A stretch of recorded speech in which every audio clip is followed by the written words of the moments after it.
Rochester has some of the best public schools. This year, Rochester City parents chose public schools with attendance rates exceeding 85% and 100% graduation rates.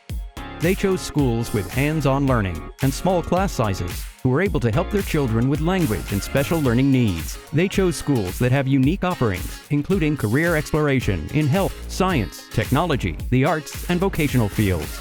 They chose schools committed to their child's growth and well-being. They chose schools that offered in-person, full remote, and hybrid options to meet their needs during the pandemic. Rochester City parents even chose a U.S. News and World Report Best High School.